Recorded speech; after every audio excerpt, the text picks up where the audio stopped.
اب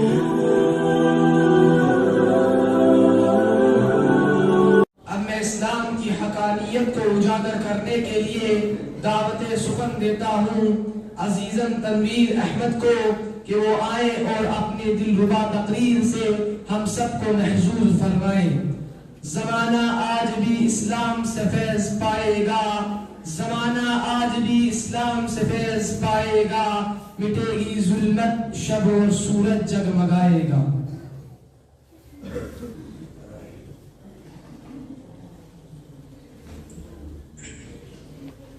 نحمده ونصلي على رسوله الكريم، أما بعد فأعوذ بالله من الشيطان الرجيم، بسم الله الرحمن الرحيم، إن الدين عند الله الإسلام، صدق الله العظيم۔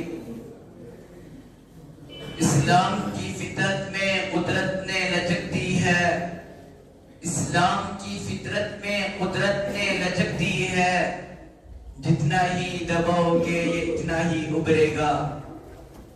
میرے محترم بزرگوں اور نوجوان ساتھیوں، آج اگر دنیا کے مذاہب کا جائزہ لیا جائے تو انسانوں کی بھیڑ بھاڑ میں بے شمار عقائد و نظریات کے حامل افراد سامنے آتے ہیں، اور تعجب کی بات تو یہ ہے کہ ان میں سے ہر ایک اپنی حقانیت اور صداقت کا دعوے دار ہے۔ ہر کوئی اپنے آپ کو مکتی اور شانتی کا علامتدار سمجھتا ہے، ہر شخص اپنے معتقدات پر اٹل ہے، ہر ایک اپنے افکار و نظریات پر خوش و خرم اور پرسکون و مطمئن ہے، ہر ایک اپنے اپنے طور پر اپنے اپنے مذہب کی ترویج، اپنے اپنے خیالات کی تبلیغ اور اپنے اپنے عقائد کی تشہیر میں مگن ہے۔ مگر کیا یہ تمام راستے منزل مقصود تک پہنچانے والے ہیں؟ کیا یہ تمام خیالات حقیقی اطمینان و سکون فراہم کر سکتے ہیں؟ کیا یہ تمام تصورات جنت کی پربہار وادیوں تک پہنچا سکتے ہیں؟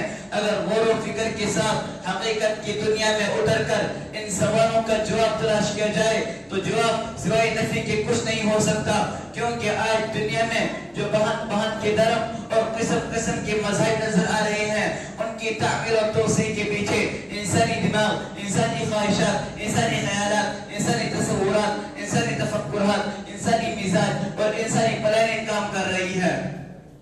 دوسرے مذاہب تو درکنار، آج خواہ یہودیت اور عیسائیت ہی کیوں نہ ہو، یہ دونوں مذہب بھی اپنی اپنی اصلیت اور واقعیت کھو چکے ہیں۔ کسی زمانے میں انہیں دین الہی ہونے کا شرف حاصل تھا، مگر رفتہ رفتہ لوگوں نے اپنی طبیعت کے مطابق قطروں بنا شروع کر دی، یہاں تک کہ امتداد زمانہ کے ساتھ ان کی اصلی صورت مسخ ہو گئی۔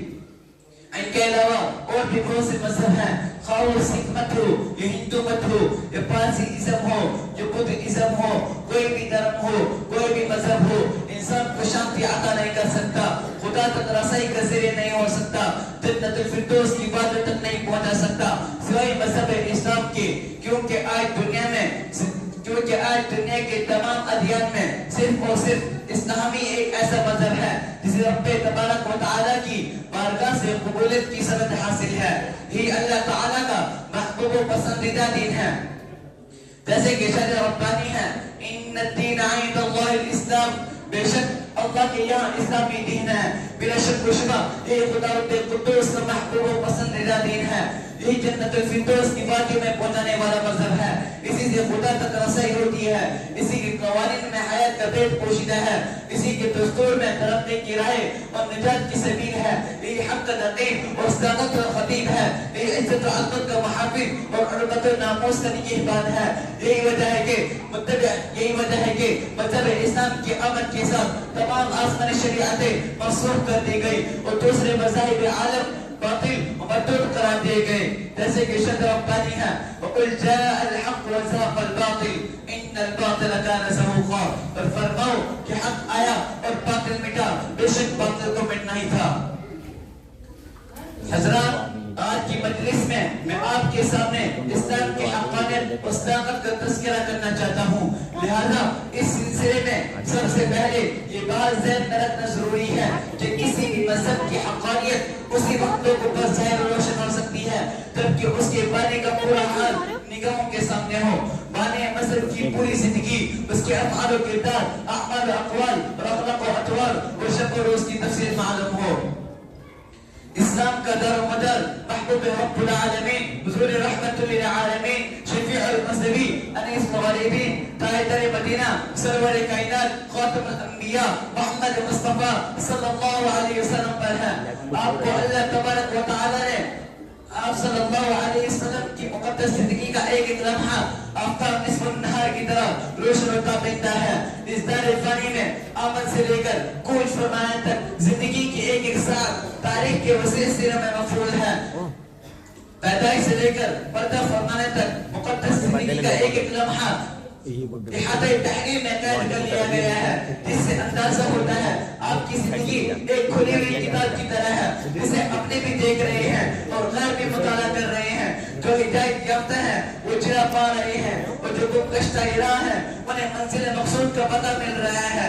یہاں نہ کوئی خفا ہے اور نہ ہی پوشیدگی، یہاں نہ کوئی اختلاف ہے اور نہ ہی تضاد۔ یہی وجہ ہے کہ متبعین اسلام یہ دعویٰ کرنے میں بالکل حق پہ جانب ہے کہ آپ کی زندگی ایک آئیڈیل زندگی ہے، کہ آپ کی شخصیت زندگی کے ہر شعبے میں نمونہ بنائے جانے کے لائق ہے۔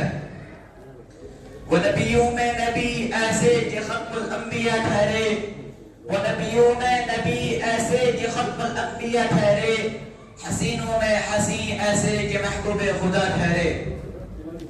آپ کو اللہ تبارک و تعالی نے سارے عالم کے لیے مبعوث بنا کر بھیجا، جن کی گفتار کو اپنی گفتار اور جن کی محبت کو اپنی محبت کا آئینہ قرار دیا، جن کی بے مثال حیات طیبہ کا ذکر جمیل قرآن کے مقدس صفحات میں نقش فرمایا۔ قرآن حکیم اسلام کی صداقت کی ایک ناقابل تردید دلیل قرآن حکیم ہے۔ اسلام کی جملہ تعلیمات اور احکامات کی بنیاد یہی مقدس کتاب ہے، جو پیغمبر اسلام صلی اللہ علیہ وسلم پر مسلسل 23 سال 5 مہینے اور 5 دن تک وقتاً فوقتاً نازل ہوتی رہی۔ آج دنیا کی تمام کتابیں وقت و حالات کے اعتبار سے رد و بدل کا شکار ہو رہی ہیں، حتیٰ کہ آسمانی کتابیں بھی بدباطن افراد کی فتنہ سمانیوں سے محفوظ نہ رہ سکی۔ قرآن مقدس ایک ایسی کتاب ہے جو صدیاں گزر جانے کے بعد بھی ویسی ہی لفظ بلفظ اور حرف بحرف موجود ہے۔ کیوں نہ ہو، یہ وہ کتاب ہے جس کی حفاظت و صیانت کی ذمہ داری خود رب تبارک و تعالی نے لی ہے۔ اس کا ارشاد ربانی ہے، اِنَّا نَحْنُ نَزَّلْنَا الذِّكْرَ وَإِنَّا لَهُ لَحَافِظُونَ۔ بے شک ہم نے ہی اتارا ہے یہ قرآن اور ہم خود اس کے نگہبان ہیں۔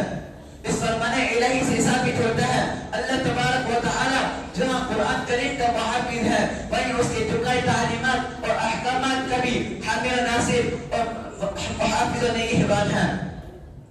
پروردگار عالم نے انسانیت کو سنورنے کا ایسا نسخہ عطا فرمایا اور انسانیت کو بام عروج تک پہنچانے کے لیے ایسا دستور عمل عطا کیا جس پر عمل پیرا ہو کر پوری دنیا امن و سکون اور اطمینان و سکون کا گہوارہ بن سکتی ہے۔ ہر طرف امن و امان اور اطمینان و سکون کی بالیں باہر چل سکتی ہے۔ انسانیت بڑی تیزی اور برق رفتاری کے ساتھ شاہراہ ترقی پر گامزن ہو سکتی ہے۔ کسی شاعر نے کیا کہا ہے، اتر کر حیرا سے سوئے قوم آیا، اتر کر حیرا سے سوئے قوم آیا اور ایک نسخہ کیمیا ساتھ لایا۔ اسلامی تعلیمات کا اگر سرسری جائزہ پیش کیا جائے تو بات کافی لمبی ہو جائے گی، اس لیے صرف انہیں چند الفاظوں میں اپنی تقریر کو مکمل کرنا چاہتا ہوں۔ اللہ تعالی ہم سب کو اسلام کی حقانیت اور صداقت کا علم بردار بنائے، آمین۔ وآخر دعوانا الحمدللہ رب العالمین۔